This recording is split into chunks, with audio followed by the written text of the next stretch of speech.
आज आम क्लास 10 जीव विज्ञान चैप्टर 1 पोषण आलोक संश्लेषण विषय आलोक श्लेषण विषय पढ़ा।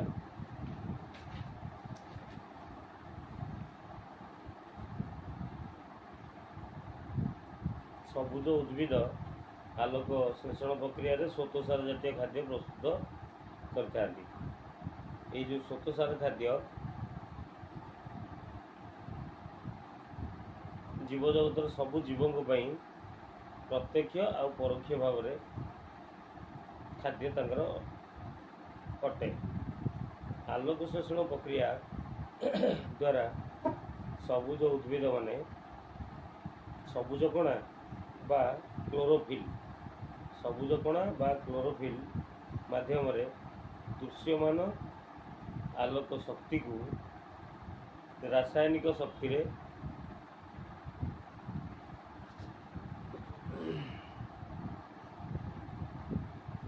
रूपांतरित करने सहित परिवेश ग्रहण करथिबा अंगारकाम्ल और जल को उपयोग करी सरल शर्करा तैयारी करथांती। ताले हम कौन जानले ये जो आलोक श्लेषण प्रक्रिया रहा या द्वारा कौन हुए ना सबुज उद्भिद माने सबुज कणा बा क्लोरोफिल माध्यम ये जो दृश्यमान आलोक शक्ति को रासायनिक शक्ति रे रूपांतरित करथांती। रूपांतरित करने द्वारा कौन हुए ना परिवेश ग्रहण करथिबा अंगारकाम्ल उद्भिद माने अंगारकाम्ल ग्रहण करती अम्लजान वायुमंडल को छाड़ी था प्राणी मानक उद्देश्य।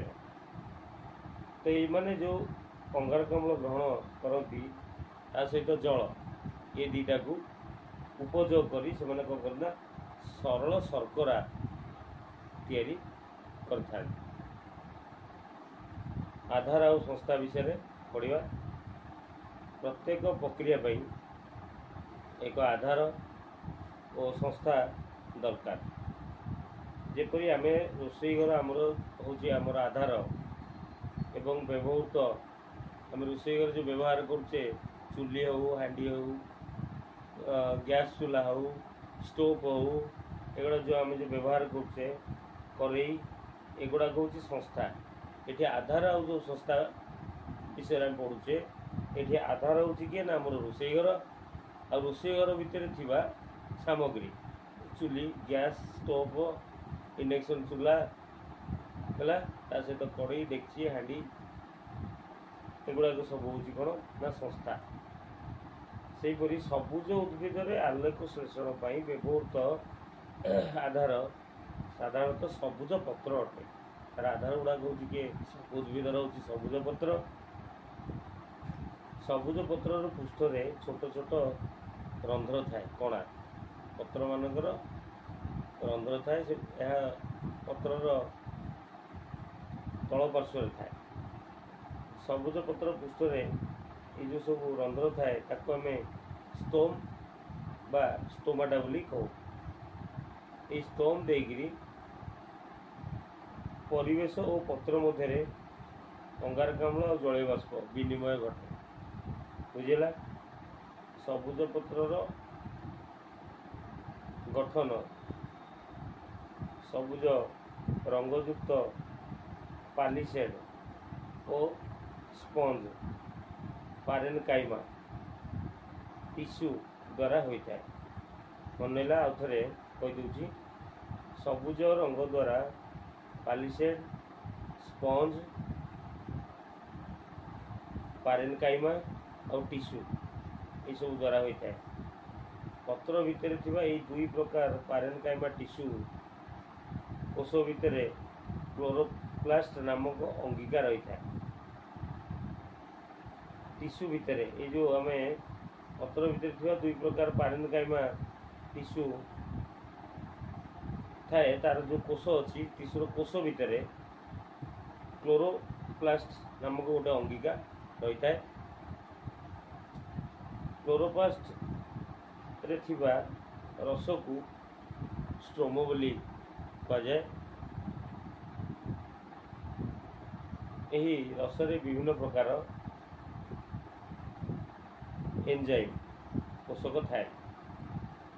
स्ट्रोमो रस केतक उपादान भासमान अवस्था थाए, भासमान भाषा अवस्था सदा थाए। एमध्य अधिक परिमाण गठन एकक द्विस्तरीय झिल्ली सदृश थाइलाकेड अटे। थाइलाकेड दीर्घ सरु चेप्टा थली सदृश अटे। ये मन रख। थाइलाकेड दीर्घ सरु और चेप्टा थली सदृश अटे, यहाँ मन रख। थलीर भीतर स्थान को ये जो थलीटा तार भीतर स्थान को कौन कहुए ना ल्यूमेन। थलीर भीतर स्थान को ल्यूमेन कहुए। केतक स्थान रे छोट थाइलाकेड थाक थाक हो सज्जित हो रही था। ये थाक को ग्राना बोली कहुए। ग्राना गुड़िक लंबाड़िया थाइलाकेड द्वारा संयोजित होता। साधारणतः भाव में देखा गले क्लोरोप्लास्ट रे थिबा स्ट्रोमो रसरे ग्रीना आउ थाइलाकेड एगुड़ा सब मिसिकी रही था। थाइलाकेड प्रत्येक झिल्ली स्तर में थाइलाकेड जो झिल्ली अच्छी से जो झिल्लीर स्तर में सब कौन कौन रही था ना क्लोरोफिल थाए, प्रोटीन थाए आउ लिपिड लिपिड बोली थाए आ विभिन्न बृहत अणुगुड़िक था। एगुड़ाक सब गठन युक्त थाइलाकेड और क्लोरोप्लास्ट स्ट्रोमो रस आलोक श्लेषण संस्था सृष्टि कर सब मिसिकी आलोक श्लेषण संस्था सृष्टि कर। अच्छा, यार प्रक्रिया आलोक श्लेषण प्रक्रिया विषय जानिबा। आलोक श्लेषण प्रक्रिया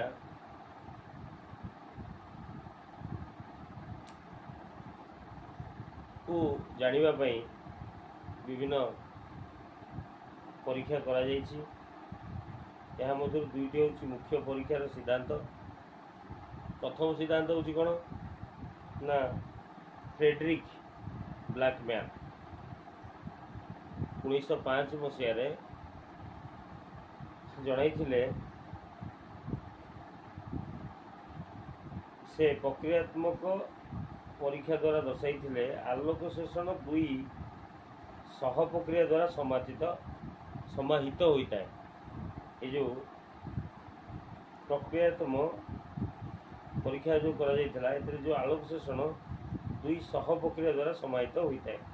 गोटे सह प्रक्रिया दृश्यमान आलोक उपर निर्भर करे। ये जो प्रक्रिया रहा से प्रक्रिया भितर गोटे प्रक्रिया दृश्यमान जो आलोक तारी उपर निर्भर करे। यह को आलोक प्रक्रिया बोली कह जाए। अन्यटी आलोक उपर निर्भर करी न थाए।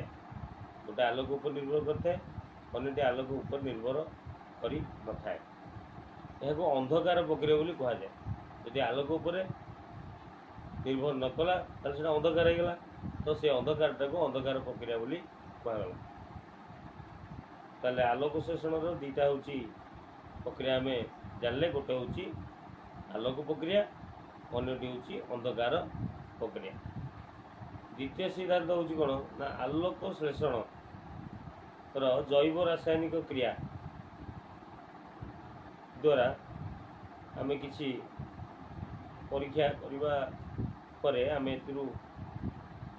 जानले जे अंगारकाम्ल आ जलर जो रासायनिक प्रक्रिया जल रासायनिक क्रिया रे जलरू आसुथिबा हाइड्रोजेन द्वारा अंगारकाम्ल विचारित हुए और सरल शर्करा संश्लेषित होगा सहित अम्लजान निर्गत होता है। बुझीगला। आउ थे कहीदे आम जो द्वितीय सिद्धांतटा जानिबा एतिरे कहूँ ना आलोक संश्लेषण जो जैव रासायनिक क्रिया रहा एथिरे कौन होता है ना अंगारकाम्ल और जलर रासायनिक क्रिया रे जलरू आसुथिबा हाइड्रोजेन द्वारा अंगारकाम्ल विचारित हुए और सरल शर्करा संश्लेषित होगा सहित अम्लजान निर्गत होता है। 1931 मसीहा फॉन नील जड़े वैज्ञानिक से परिकल्पना करथिले। तापर रॉबर्ट हिल होउचंदी 1937 मसीहा रे उन्नत मानर परीक्षण करथिले। एतिरे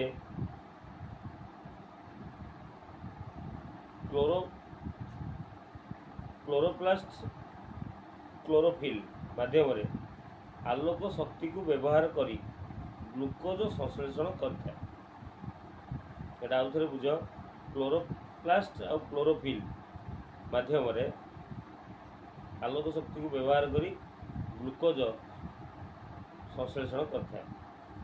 यह 6टी अंगारकाम्ल CO2 और 12टी जल H2O जलर संकेत होची H2O अंगारकाम्ल CO2 अणु व्यवहृत होता है।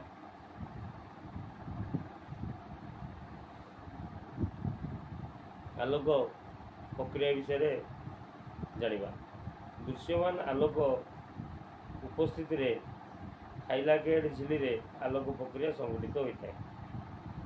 जो आलोक आमको दिशु थाए ता हूँ दृश्यमान आलोक तार उपस्थिति रे माने आलोक थिबा समय रे थाइलाकेड झिली रे आलोक प्रक्रिया संघटित होता है। बुझेगा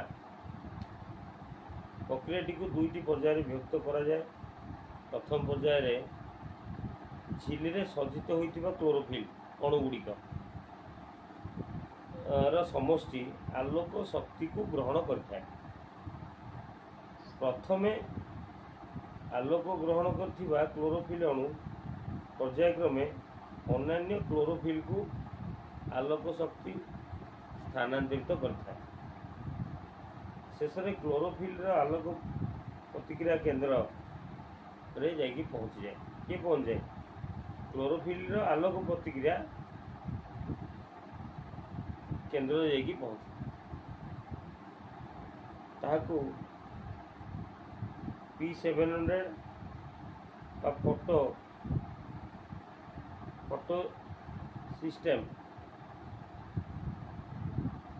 1 केंद्र बोली कह जाए। यह द्वारा सही क्लोरोफिल टी उद्दीपित हुए।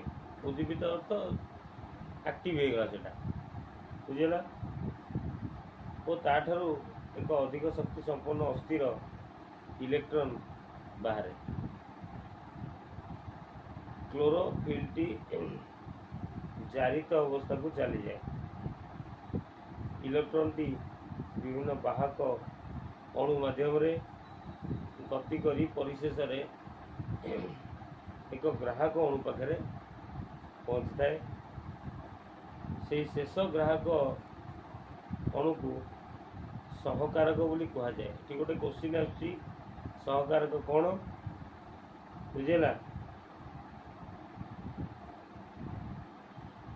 यही जारित निकोटिनामाइड आ गोटे हूँ एडेनाइन डाइन्यूक्लियोटाइड फॉस्फेट बा NADP यार फुल फॉर्म हूँ NADP नाम नामित NADP इलेक्ट्रॉन ब्रैकेट ई रहा इलेक्ट्रॉन बोली ग्रहण करी विचारित NADPH रे परिणत होता है। यही समय द्वितीय पर्याय प्रक्रिया आरंभ होता है।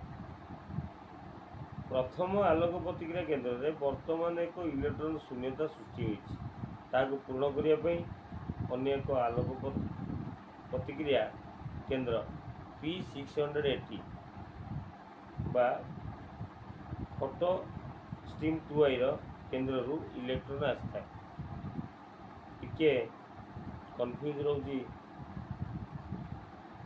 चैप्टर भल भाव बुझ ये जो फोटो स्टीम रहा सेकेंड बा फोटो स्टीम 2 यह केंद्र आलोक द्वारा उद्दीपित होइथिबारु संभव हुए यह द्वारा थाइलाकेड परिवेश रे जल अणुर आलोक विश्लेषण होची कोन फोटोलाइसिस होइथाय एथिरे इलेक्ट्रॉन होची E प्रोटॉन होची H+ और अम्लजान होची O2 निर्गत होइथाय बुझेला ये जो थाइलाकेड परिवेश रे जल अणुर जो आलोक विश्लेषण होला एथुर कोन निर्गत होला इलेक्ट्रॉन प्रोटॉन आ गोटे होची अम्लजान बुझेला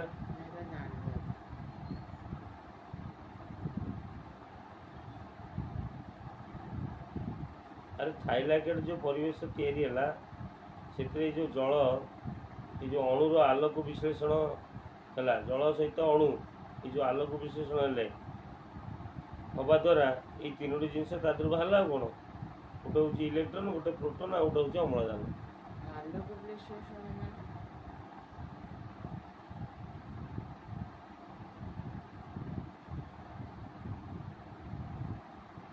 आलोक विश्लेषण आलोकटा को आम जो विश्लेषण करुचे आलोक विषय बर्तमान आलोचना करुचे आलोक प्रक्रिया विषय जो पढ़ुचे ये आलोक विश्लेषण कराऊँच विश्लेषण करा आलोकटा को कौन आलोक विषय रे आम अधिका जो आलोचना करुचे से आलोक विश्लेषण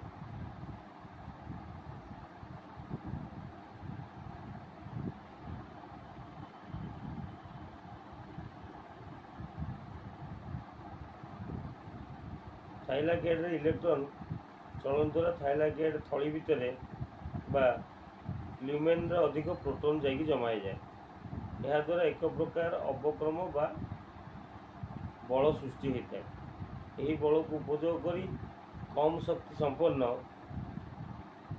एडिनोसिन डाइफॉस्फेट बा एडीपी अधिक शक्ति संपन्न एटीपी जार फुल फॉर्म होची एडिनोसाइन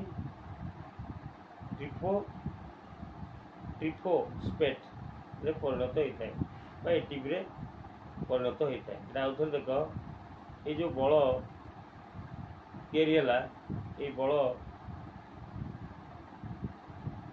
को उपयोग करी कम शक्ति संपन्न एडिनोसिन डाइफॉस्फेट बा एडीपी अधिक शक्ति संपन्न एटीपी रे परिणत हो गला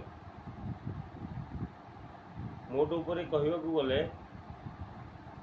आलोक प्रक्रिया रे आलोक शक्ति द्वारा क्लोरोफिल रे जलर आलोक विश्लेषण घटी NADPH और ATP गठित होगा सहित अम्लजान मुक्त होता है। अच्छा ये आम कौन जानिले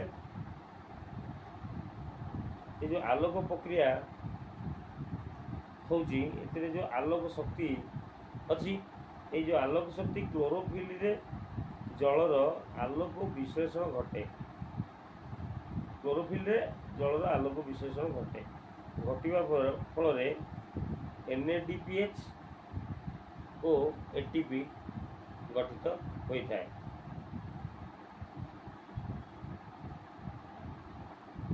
अच्छा NADPH और ATP गठित होगा सहित एथुर अम्लजान मुक्त हुए NADPH और ATP उभय मिसिकी आलोक श्लेषण शक्ति गठन करते आलोक श्लेषण शक्ति गठन रे हमर दुईटी प्रणाली बा दुईटी प्रक्रियार संपर्क रहा जोटा कि हूँ NADPH आ गोटे हूँ ATP ये दुईटा को मिसिला परे आलोक श्लेषण शक्ति गठन करता बुझेला अंधकार प्रक्रिया विषय जानिबा। आलोक उपरे अंधकार प्रक्रिया निर्भर करता है। निश्चित भाव अंधकार को हटेगा आलोक दरकार जमी हुए सेमती आलोक उपरे अंधकार प्रक्रिया निर्भर करता है। पत्रर जो स्तोम रहा पत्रर तले जो छिद्र गुड़ाक तो आम स्तोम बोली कहे तो ये पत्र स्तोम मध्यम कोष भितर को विसरित होता अंगारकाम्ल विसरित बोले बिछे जा स्तोम भितर पत्र स्तोम भितर बसिकी अंगारकाम्ल आमर जो उद्भिद मान भर को पशि जाए से अंगारकाम्ल स्टोम रस द्रवीभूत होकर रही है। पत्र जो स्तोम रहा स्तोम मध्यम कोष भितर को विसरित होता अंगारकाम्ल स्ट्रोमा रस द्रवीभूत हो रही है। ये जो अंगारकाम्लटा पशिला उद्भिद भितर थी स्ट्रोम रस जो स्ट्रोम रस सहित जा द्रवीभूत होगा माने मिशीगला। स्ट्रोम रस 5 कार्बन युक्त एक ग्राहक अणु द्वारा आलोक प्रक्रिया रे सृष्टि आलोक शोषण शक्ति जोटा कि एटीपी अन्यटी हूँ NADPH को उपयोग कर द्रवीभूत अंगारकाम्ल को एक एंजाइम माध्यम निज सहित विबंधित करता है। बुझेगा ये जो अंगारकाम्ल या उद्भिद भितर जो अंगारकाम्ल या जैविक क्रिया द्वारा 3 कार्बन युक्त शर्करा तैयारी होता है। ग्राहक अणु को राइबोलोज बिस्फॉस्फेट बा RUBP और एंजाइम को राइबोलोज बिस्फॉस्फेट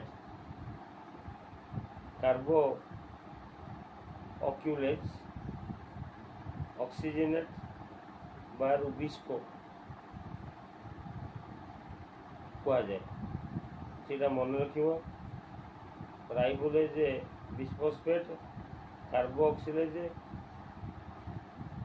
ऑक्यूजेनेज बा रुबिस्को 3-4टा ना अच्छे मन रख।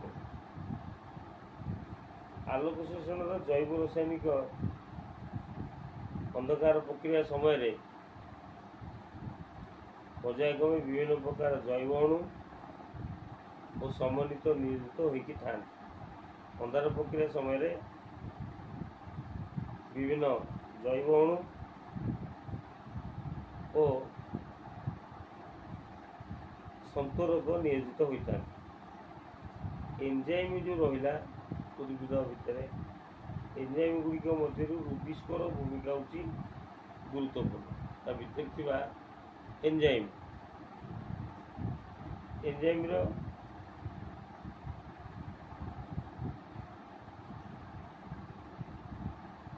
अच्छा ए प्रथम CO2 को जैव पदार्थ विभजित करने साहाय्य करता है। यही एंजाइमटी आलोक प्रक्रिया जात एटीपी उपर निर्भरशील होइथिबारु आलोक प्रक्रिया रे किछि समय पर अंधकार प्रक्रिया आरंभ हो जाए। जमी आम डे सरुची इवनिंग स्टार्ट होची डे आउ इवनिंग देखिए अंधारिया टी आसरी गोटे आलोक किसी अंश रोचे जो तार मिलित समयटा बुझेगा अंधार आलोक सरीगला अंधार स्टार्ट होगला तो आलोक प्रक्रिया सह चली जाए। बुझेगा 3 नंबर पॉइंट हूँ कार्बन युक्त शर्करा अणुगुड़िक चक्राकार विभिन्न और रासायनिक क्रिया माध्यम परिचालित हो एक 6 कार्बन युक्त ग्लूकोज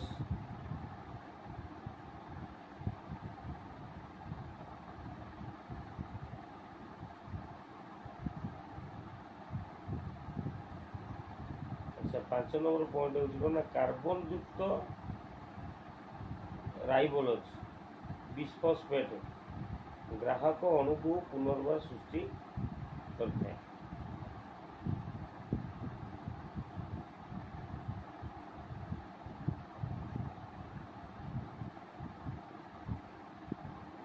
ଆଚ୍ଛା, ଏଇ ପ୍ରକ୍ରିୟାଟିକୁ ଆମର ଆବିଷ୍କାର କରିଥିଲେ ମେଲଭିନ୍ କେଲଭିନ୍। ସେଥିପାଇଁ ତାଙ୍କ ନାମ ଅନୁସାରେ କେଲଭିନ୍ ଚକ୍ର ବୋଲିବାକୁ କୁହାଯାଏ। କେଲଭିନ୍ ଚକ୍ରରେ ଘଟୁଥିବା କ୍ରିୟା 3 ପର୍ଯ୍ୟାୟଭୁକ୍ତ ହୋଇପାରିବ। ବୁଝିହେଲା? କେଲଭିନ୍ର ଯେଉଁ ଚକ୍ର ସେଥିରେ ଯେଉଁ କ୍ରିୟା ଘଟେ ତାର 3ଟା ପର୍ଯ୍ୟାୟରେ ହୋଇପାରିବ। ପ୍ରଥମ ପର୍ଯ୍ୟାୟ ହେଉଛି ଗ୍ରାହକ ଅଣୁ ସହିତ ଅଙ୍ଗାରକାମ୍ଳର ବିବନ୍ଧନ। ବୁଝିହେଉଛି ନା ନାହିଁ? ଏ ଯେଉଁ ରହିଲା ଆମର ପ୍ରଥମ ପର୍ଯ୍ୟାୟରେ ଯେଉଁ ଗ୍ରାହକ ଅଣୁ ସହିତ ଅଙ୍ଗାରକାମ୍ଳର ବିବନ୍ଧନ। ଦ୍ୱିତୀୟ ପର୍ଯ୍ୟାୟରେ ଗ୍ଲୁକୋଜର ସଂଶ୍ଳେଷଣ ଓ ତୃତୀୟ ପର୍ଯ୍ୟାୟରେ ଗ୍ରାହକ ଅଣୁର ପୁନରୁତ୍ପାଦନ ହୋଇଥାଏ।